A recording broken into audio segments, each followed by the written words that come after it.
Hello दोस्तों, नमस्कार। Kalyani IAS academy में आप सभी का हार्दिक स्वागत है।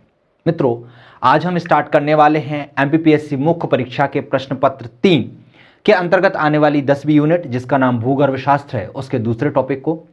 ध्यान रखिए, दूसरे टॉपिक के सिलेबस को आप देखें तो उसमें आपको पृथ्वी का अध्ययन करना है। पृथ्वी के अंतर्गत कुछ टॉपिक दिए गए हैं और उस टॉपिक की बात हम करें तो उस टॉपिक में लिखा हुआ है कि आपको सबसे पहले पृथ्वी की आंतरिक संरचना, जिसके अंतर्गत उसकी परपटी, मेंटल और क्रूड का अध्ययन करना है। उसके बाद लिखा गया है स्थल मंडल, जल मंडल और पृथ्वी की उत्पत्ति संबंधी सिद्धांत और आयु का अध्ययन करना है। तो यहां पर हम पृथ्वी की उत्पत्ति का अध्ययन करेंगे, उसकी जो आयु है। फिर आपका जो तीसरा टॉपिक है जिसमें लिखा गया है पृथ्वी की समय सारणी या पृथ्वी का इतिहास, भूगर्भ का जो इतिहास है उसका अध्ययन करना है। तो उसके अंतर्गत हम पृथ्वी की आयु का भी अध्ययन करेंगे। तो क्लियर है। तो इस वीडियो के अंतर्गत हम पृथ्वी की सिर्फ उत्पत्ति का अध्ययन करेंगे कि आखिर पृथ्वी की उत्पत्ति हुई कैसे। उसके बाद हम इसकी आयु का अध्ययन करेंगे, क्लियर है। और फिर हम समय सारणी का अध्ययन करेंगे। उसके बाद पृथ्वी के अंतर्गत आने वाली विभिन्न चीजें जैसे कि उसकी आंतरिक संरचना है, स्थल मंडल है, जल मंडल है, उनका क्रमबद्ध तरीके से अध्ययन करेंगे। तो चलिए हमारी इस वीडियो को स्टार्ट करते हैं और सबसे पहले देखते हैं पृथ्वी की उत्पत्ति वास्तव में हुई कैसे। तो पृथ्वी की उत्पत्ति से संबंधित जो सिद्धांत है या उसकी जो तर्कपूर्ण परिकल्पना है उसका प्रतिपादन सबसे पहले 1749 ईस्वी में कास्ते दा वफन द्वारा किया गया था। और कास्ते दा वफन कौन थे? एक फ्रांसीसी वैज्ञानिक थे। अब आप सोच रहे होंगे कि सर ने यह क्यों बताया। कास्ते दा वफन आपसे 3 नंबर में पूछा जा सकता है कि कास्ते दा वफन सीधा लिखा आ जाएगा। तो आपको पता होना चाहिए कि ऐसे फ्रांसीसी वैज्ञानिक थे जिन्होंने पृथ्वी की उत्पत्ति संबंधी सिद्धांत की सबसे पहली परिकल्पना दी थी। और कब दी थी? 1749 में दी थी। यदि हम पृथ्वी की उत्पत्ति की बात करें या वर्तमान समय में पृथ्वी या अन्य ग्रहों की उत्पत्ति संबंधी संकल्पना की बात करें तो इसकी संकल्पनाएं 2 प्रकार से सामने आती हैं। एक है आपकी अद्वैतवादी संकल्पना और एक है आपकी द्वैतवादी संकल्पना। अद्वैतवादी संकल्पना को एक तारा संकल्पना भी कहा जाता है, अर्थात इसमें कहा गया है कि जो पृथ्वी या अन्य ग्रहों की जो उत्पत्ति हुई है वह एक ही तारे से हुई है, अर्थात सूर्य से ही उसकी उत्पत्ति मानी जाती है। और जो द्वैतारक परिकल्पना है इसमें कहा गया है कि पृथ्वी की उत्पत्ति या पृथ्वी के साथ साथ जो अन्य ग्रह हैं, जो आपके सौर मंडल में पहले 9 ग्रह माने जाते थे, वर्तमान में 8 ग्रह हैं क्योंकि प्लूटो को हटा दिया गया है। तो जो इन ग्रहों हैं इनकी जो उत्पत्ति है वह एक तारे से ना होकर 2 तारे से हुई है। इसीलिए इसे द्वैतारक परिकल्पना या द्वैतवादी परिकल्पना कहा जाता है, द्वैतवादी संकल्पना कहा जाता है। तो समझ में आया आपको कि पृथ्वी की उत्पत्ति से संबंधित अलग अलग परिकल्पनाएं हैं। एक परिकल्पना है जिसमें कहा जाता है कि इसकी उत्पत्ति सूर्य से ही हुई है, अर्थात एक तारे से ही हुई है, जिसे एक तारा परिकल्पना या अद्वैतवादी संकल्पना कहा गया है। कुछ कहते हैं कि नहीं, पृथ्वी या अन्य ग्रहों की उत्पत्ति 2 तारों से हुई है। सूर्य तो था ही था, उसके साथ उसका साथी तारा भी था। कुछ कहते हैं सूर्य था, साथी तारा था और एक अन्य तारा था। तो इस तरीके से किसी अन्य तारे से अन्य ग्रहों की उत्पत्ति और पृथ्वी की उत्पत्ति हुई है। चलिए इनको हम डिटेल में समझ लेते हैं कि अद्वैतवादी संकल्पना के अंतर्गत कौन कौन से वैज्ञानिकों की संकल्पना आती है, साथ ही साथ द्वैतवादी संकल्पना के अंतर्गत कौन कौन से वैज्ञानिक अपनी परिकल्पना को प्रस्तुत करते हैं। तो यदि हम अद्वैतवादी संकल्पना की बात करते हैं, एक तारा संकल्पना की बात करते हैं, मोनोस्टिक कॉन्सेप्ट की बात करते हैं, तो इसके अंतर्गत कांट की वायव्य राशि परिकल्पना आती है और लाप्लास की निहारिका परिकल्पना आती है। कौन कौन सी आती हैं? कांट की वायव्य राशि परिकल्पना और लाप्लास की निहारिका परिकल्पना। ये दोनों ही परिकल्पना बहुत प्रारंभिक काल में चालू हुई थी, फिर इनमें बहुत सारी आलोचनाएं की गईं। इनकी आलोचनाओं के कारण फिर अगली परिकल्पना आई जिसे द्वैतवादी या द्वैतारक परिकल्पना कहा जाता है। इस संकल्पना के अंतर्गत चेम्बरलिन व मोल्टन की ग्रहणु परिकल्पना आती है, जेम्स जीन्स और जेफरीज की ज्वारीय परिकल्पना आती है, रसेल की द्वैतारक परिकल्पना आती है, ऑटो स्मिथ की अंतर तारक धूल परिकल्पना आती है और फ्रेड होयल और लिटिलटन की अभिनव तारा परिकल्पना आती है। तो इस तरीके से परिकल्पनाएं अलग अलग वैज्ञानिकों ने अलग अलग तकनीक के आधार पर प्रस्तुत की थी। अर्थात एक परिकल्पना में कुछ कमी रह जाती है तो उनको सुधार करके दूसरे वैज्ञानिक ने अपने स्तर पर उस परिकल्पना को प्रस्तुत किया। इस तरीके से पृथ्वी की उत्पत्ति से संबंधित बहुत सारे सिद्धांत हमारे सामने आ गए। तो समझ में आया एक तारक परिकल्पना और द्वैतारक परिकल्पना या अद्वैतवादी परिकल्पना या द्वैतवादी परिकल्पना किस तरीके की परिकल्पना है और इसके अंतर्गत कौन कौन से वैज्ञानिक आते हैं और किन किन वैज्ञानिकों ने कौन कौन सी परिकल्पनाएं प्रस्तुत की हैं। अब हम इन्हीं परिकल्पनाओं को थोड़ा सा डिटेल में समझ लेते हैं कि आखिर इन वैज्ञानिकों ने अपनी परिकल्पना के आधार पर क्या साक्ष्य प्रस्तुत किए, क्या कहने का प्रयास किया और किस तरीके से उन्होंने पृथ्वी की उत्पत्ति का सिद्धांत प्रस्तुत किया। सबसे पहले हम देख लेते हैं अद्वैतवादी परिकल्पना, एक तारक परिकल्पना। उसके अंतर्गत आने वाले पहले वैज्ञानिक जिन्हें कांट कहा जाता है, और कांट ने कौन सी परिकल्पना दी थी? वायव्य राशि परिकल्पना प्रस्तुत की थी, वायव्य राशि परिकल्पना। तो यह परिकल्पना का प्रतिपादन 1755 ईस्वी में जर्मन दार्शनिक कांट द्वारा किया गया था। किसके द्वारा किया गया था? कांट के द्वारा किया गया था। और ये कहाँ के दार्शनिक थे? तो यह जर्मन के थे। ध्यान रखिए, दार्शनिक थे। इस समय तक क्या था? दार्शनिकों का प्रभुत्व था, वही वैज्ञानिक माने जाते थे। तो ये दार्शनिक कहाँ के थे? जर्मन के थे। और 1755 में इन्होंने वायव्य राशि परिकल्पना को प्रस्तुत किया था। यह परिकल्पना न्यूटन के गुरुत्वाकर्षण नियमों पर आधारित थी, अर्थात इन्होंने अपनी परिकल्पना को प्रस्तुत करने के लिए न्यूटन के गुरुत्वाकर्षण नियमों का उपयोग किया था और कहा था कि उसके नियम के आधार पर यह परिकल्पना अपना स्वरूप निर्धारित करती है। सिद्धांत क्या था? तो उन्होंने कहा कि ब्रह्मांड में पहले से ही बहुत सारे छोटे छोटे कण विद्यमान थे। वो बोलते हैं कि पूरे ब्रह्मांड में ऐसे छोटे छोटे कण पूरे ब्रह्मांड में पहले से ही विद्यमान थे। फिर वो कहते हैं कि गुरुत्वाकर्षण बल के कारण ये जो छोटे छोटे कण थे वह आपस में आकर्षित होने लगे, और जैसे ही वह आकर्षित होने लगे तो वह एक दूसरे से टकराने लगे, और टकराकर एक दूसरे से घर्षण के कारण घर्षण बल इनमें उत्पन्न होने लगा। और आपको पता होगा कि जब कोई दो कण आपस में टकराते हैं तो टकराहट से क्या होता है? कुछ ऊर्जा निकलती है, उनसे घर्षण होता है। क्लियर है? तो इन्होंने यही कहा कि गुरुत्वाकर्षण बल के कारण ये छोटे छोटे पिंड एक दूसरे की ओर आकर्षित होकर टकराने लगे। परिणाम स्वरूप घर्षण बल उत्पन्न हुआ तथा ऊष्मा भी उत्पन्न हुई, जिसके कारण एक पिंड का निर्माण हुआ और वह गतिशील हो गया। उन्होंने कहा कि ये जो कण थे छोटे छोटे, ये आकर्षित हुए, आकर्षित होने के कारण टकराए, और टकराने के कारण एक इनमें घर्षण बल उत्पन्न हुआ, साथ ही साथ ऊर्जा उत्पन्न हुई। और जैसे ही घर्षण बल उत्पन्न हुआ तो यह एक दूसरे से चिपककर एक विस्तृत पिंड के रूप में बन गए, एक पिंड बन गया। और पिंड बनने के कारण पिंड कैसा हो गया? गतिशील हो गया, यह पिंड घूमने लगा। तो इस तरीके से परिकल्पना प्रस्तुत कर रहे हैं। आगे बढ़ते हैं।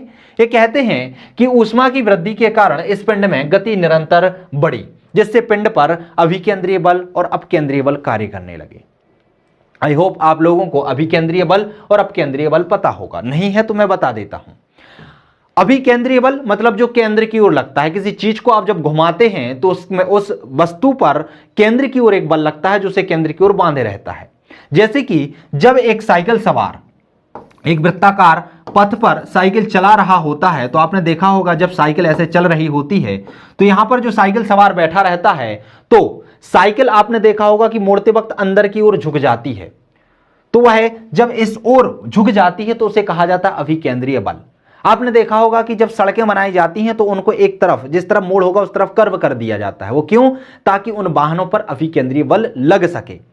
तो वो क्या कहलाता है? जो केंद्र की ओर बल लगता है उसे अभिकेंद्रीय बल कहते हैं। और जो साइकिल सवार दूसरी ओर होता है, मतलब साइकिल जब चल रही होती है, साइकिल यूं होती है और आप दूर की ओर होते हैं, तो आप पर जो बल लग रहा होता है वो अपकेंद्रीय बल लग रहा होता है, अर्थात केंद्र के विपरीत की ओर। या कहा जा सकता है कि अभिकेंद्रीय बल के विपरीत जो बल लगता है उसे अभिकेंद्रीय बल कहा जाता है।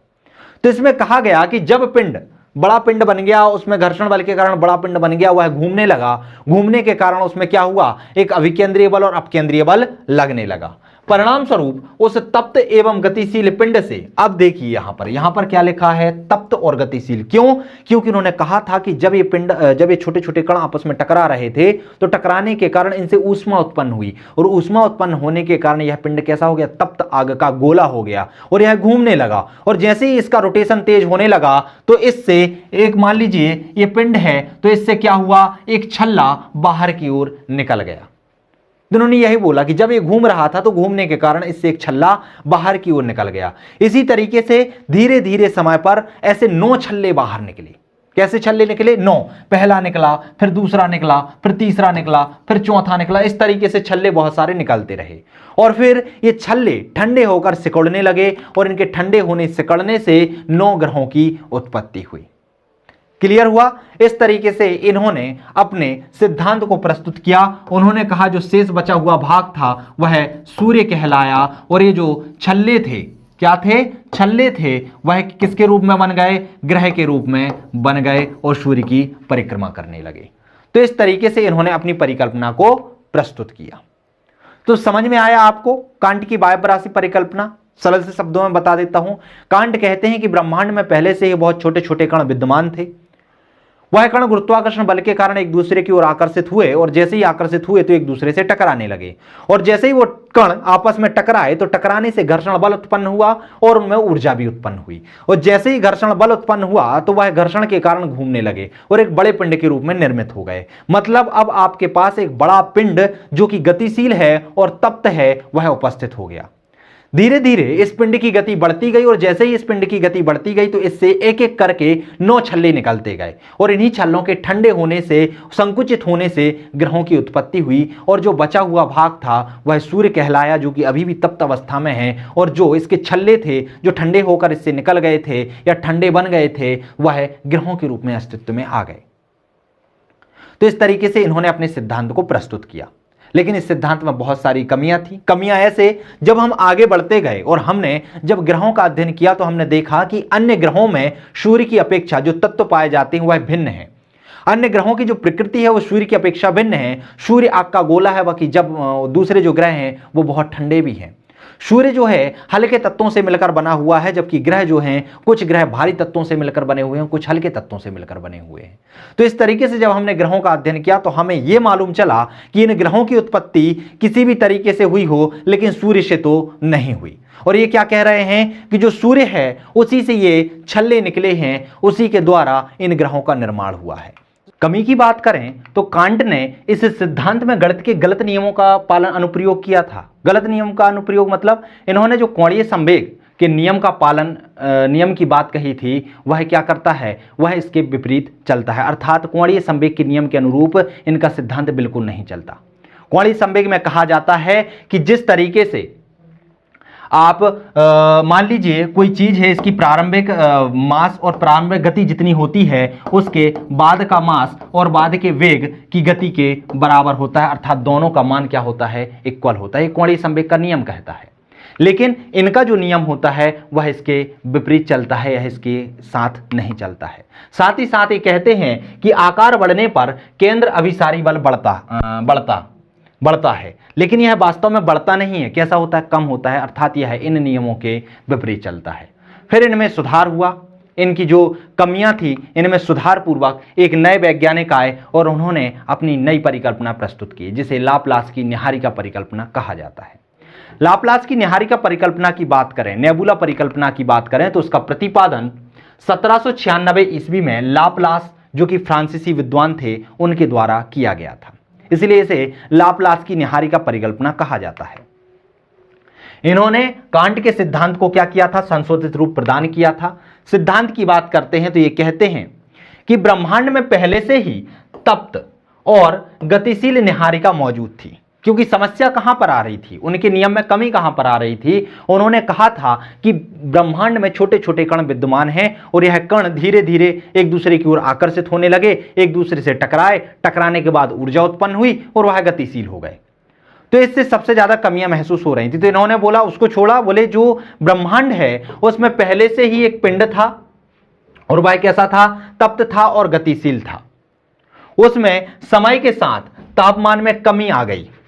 बोलते हैं कि समय जैसे व्यतीत होता गया तो जो आपका तप्त पिंड था उसमें धीरे धीरे कमी आती गई और वह ठंडा होता गया, और ठंडा होने के कारण वह जो न्याहारिका था या जो नेबुला था वह सिकुड़ने लगा, और सिकुड़ने से क्या हुआ, जो बाहरी रूप का आवरण था वो जल्दी ठंडा हो गया, जो आंतरिक रूप का आवरण था वह जल्दी ठंडा नहीं हो सका, जिससे एक छल्ला बाहर की ओर निकल गया, और इन्हीं छल्लों के शीतलन से विभिन्न ग्रहों का निर्माण हुआ।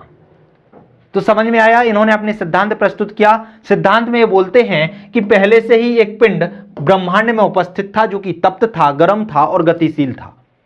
यह पिंड धीरे धीरे समय व्यतीत होता गया और ठंडा होता गया, और जैसे ही ये ठंडा हुआ, बाहरी आवरण इसका पहले ठंडा हो गया और आंतरिक आवरण गर्म बना रहा, और बाहरी आवरण के ठंडे होने के कारण एक जो छल्ला था वह इससे दूर हो गया, और उसी छल्ले के ठंडे होने से इन 9 ग्रहों की उत्पत्ति हुई।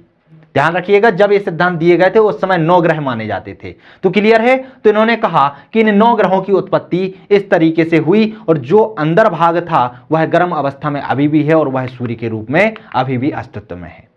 तो इसकी आलोचना, इसकी कमी वही हो जाएंगी। सबसे पहले तो इन्होंने कहा कि ग्रहों की उत्पत्ति सूर्य से ही हुई है, जो कि गलत है। पृथ्वी या अन्य ग्रहों की उत्पत्ति सूर्य से नहीं हुई है। दूसरा, सूर्य केवल एक बार ही ठंडा क्यों हुआ? इन्होंने बोला ना कि एक पिंड था जो घूम रहा था, फिर वह धीरे धीरे ठंडा हुआ, बाहरी आवरण ठंडा होकर बाहर हो गया। तो अब अभी भी तो सूर्य गर्म है, अभी भी उसको ठंडा होना चाहिए, अभी भी उससे छल्ले निकलने चाहिए, लेकिन ऐसा ही क्यों हुआ कि एक ही बार ठंडा हुआ फिर नहीं हुआ? तो यह इसके सिद्धांत की क्या थी? कमियां थी। और इन्हीं कमियों को पूरा करने के लिए अब द्वैतारक, दो तारा या फिर द्वैतवादी संकल्पना प्रस्तुत की गई। तो एक तारा संकल्पना या अद्वैतवादी संकल्पना आप लोगों को समझ में आ गई। चलिए अब हम दो तारा या फिर द्वैतवादी संकल्पना की बात कर लेते हैं। तो इसमें सबसे पहली संकल्पना या परिकल्पना है चैम्बरलिन या मोल्टन की ग्रहणु परिकल्पना। इसमें इसका प्रतिपादन 1905 ईस्वी में किया गया था। और सिद्धांत में क्या था? तो इनके अनुसार ग्रहों का निर्माण तप्त गैसीय निहारिका से नहीं वरन ठोस पिंडों से हुआ है। तो चैम्बरलिन और जो मोल्टन थे उन्होंने कहा है कि जो ग्रहों का निर्माण है वह तप्त निहारिका से नहीं हुआ। जो अद्वैतवादी संकल्पना में कहा गया था कि इससे क्या हो रहा था, एक निहारिका निकली थी, उस निहारिका से ग्रहों की उत्पत्ति हुई थी जो कि तरल और तप्त थी। ये बोलते नहीं, उससे निर्माण नहीं हुआ। इन्होंने क्या कहा है कि इनका निर्माण, ग्रहों का निर्माण ठोस तत्वों से हुआ है। किससे हुआ है? ठोस तत्वों से। इनके अनुसार प्रारंभ में 2 विशाल तारे थे, सूर्य था और एक उसका साथी तारा था। उन्होंने कहा था कि सूर्य था और एक साथी तारा था। जब यह अन्य विशाल तारा सूर्य के पास पहुंचा तो उसकी आकर्षण शक्ति के कारण सूर्य के धरातल से असंख्य कण अलग हो गए। अब ध्यान रखिएगा, यहां पर वह क्या सिद्ध करना चाह रहे हैं? वह सिद्ध करना चाह रहे हैं कि जो ग्रह हैं उनकी उत्पत्ति अलग तरीके से हुई है। तो उन्होंने बोला कि जब यह तारा इसके पास से गुजर रहा था तो सूर्य के तत्वों से उसकी उत्पत्ति नहीं हुई। सूर्य के आसपास उसके धरातल पर जो कण थे वह इसकी गुरुत्वाकर्षण शक्ति के कारण यहां से उठकर कहां पर आ गए? यहां पर आ गए। ये कण खिंच गए और खिंच जाने के कारण बाहर की ओर आ गए और छल्ले के रूप में, ग्रहों के रूप में यह निर्मित हो गए। यही कण आपस में मिलकर पृथ्वी और अन्य ग्रहों के रूप में निर्मित हो गए। तो ये इनकी परिकल्पना थी। इसकी विशेषताएं ये थी कि इस सिद्धांत के द्वारा पृथ्वी की उत्पत्ति, संरचना, महासागर और महाद्वीप की उत्पत्ति के साथ साथ पर्वतों का निर्माण आदि की व्याख्या करने का प्रयास किया गया। आदि की व्याख्या इसके द्वारा की गई, लेकिन इसकी सीमाएं हैं। पहली तो यह ग्रहों के आकार, ग्रहों एवं उपग्रहों के क्रम और संरचना की व्याख्या करने में असमर्थ रहा। कैसे रहा? इसने कह दिया कि जो सूर्य है, मान लीजिए सूर्य है, सूर्य के धरातल से बहुत सारे कण थे, एक कोई अन्य तारा यहां से गुजर रहा था और उसके गुरुत्वाकर्षण बल के कारण यह कण खिसक के यहां पर आए और यहां पर ग्रहों का निर्माण हो गया। मान लीजिए अलग अलग ग्रहों का निर्माण अलग अलग स्थिति पे हुआ, तो इनकी आखिर आकार ऐसा क्यों है कि जो सूर्य के करीब हैं वह बहुत छोटे हैं और फिर धीरे धीरे उनका आकार बढ़ रहा है और फिर धीरे धीरे उनका आकार छोटा हो रहा है? इस तरीके का आकार क्यों है? वैसी उपग्रहों की संरचना जो है, किसी के पास बिल्कुल भी उपग्रह नहीं है, किसी के पास ज्यादा उपग्रह है, ऐसा क्यों है? तो इसकी व्याख्या करने में यह असमर्थ रहा। सूर्य से ग्रहों की उत्पत्ति की, परंतु सूर्य एवं ग्रहों की आंतरिक संरचना में अंतर है। इन्होंने कहा कि सूर्य के जो कण थे उन्हीं के द्वारा ग्रहों की उत्पत्ति हुई, लेकिन आप देखेंगे कि सूर्य और ग्रह जो हैं उनके आंतरिक संरचना में क्या है? अंतर है। तो यह भी क्या है? इसकी आलोचना है। इनकी आलोचना को देखते हुए, इनकी कमियों को देखते हुए फिर आगे चलकर जेम्स जीन्स और जेफरीज ने ज्वारीय परिकल्पना प्रस्तुत की। उन्होंने देखा कि जो पहले की परिकल्पना है वह ग्रहों के आकार को निर्धारित नहीं कर पा रही है, तो उसे निर्धारित करने के लिए इन्होंने अपनी परिकल्पना प्रस्तुत की। इन्होंने अपनी परिकल्पना का प्रतिपादन अलग अलग समय पे किया। जैसे जेम्स जीन्स ने 1919 में और जेफरीज ने 1921 में इसका प्रतिपादन किया। सिद्धांत क्या था? तो ये कहते हैं कि इसके अनुसार सौरमंडल का निर्माण सूर्य एवं एक अन्य तारे के संयोग से हुआ है। इन्होंने भी 2 तारे की बात की है कि सूर्य था और एक अन्य तारा था। ये कहते हैं सूर्य के निकट इस तारे के आने से सूर्य का कुछ भाग फिलामेंट के रूप में खिंच गया। ये कहते हैं कि सूर्य और तारा था। पहली परिकल्पना में क्या हो रहा था?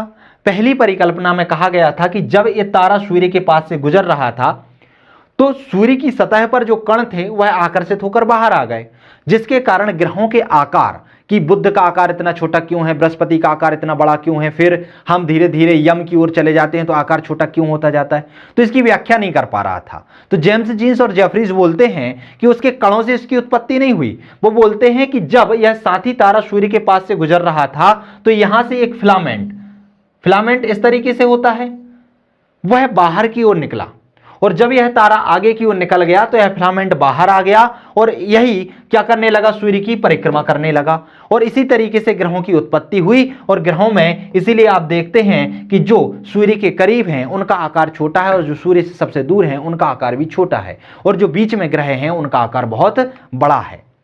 बाद में यह फिलामेंट टूटकर सूर्य का चक्कर लगाने लगा एवं इसी फिलामेंट से पृथ्वी और अन्य ग्रहों की उत्पत्ति हुई। विशेषता यह थी कि यह परिकल्पना ग्रहों एवं उपग्रहों के क्रम, आकार और संरचना की व्याख्या कर रही थी, लेकिन इसकी सीमाएं थी। सबसे पहली सीमा तो यही कि ये बोलते हैं कि जो ग्रहों का निर्माण है वो सूर्य से ही हुआ है, जो कि क्या है, पूर्णतः असत्य है। दूसरा, अन्य तारा कहां से आया, इसकी यह कोई व्याख्या नहीं कर पाए। साथ ही साथ तारा आया फिर कहां चला गया और दोबारा ऐसे तारे क्यों नहीं आए, तो इनकी यह कोई स्पष्ट व्याख्या नहीं दे पाए। फिर आगे जाकर रसेल की द्वैतारा परिकल्पना आती है। कौन सी परिकल्पना आती है? द्वैतारक परिकल्पना आती है। इसका प्रतिपादन इन्होंने 1937 में किया था। कब किया था? 1937 में।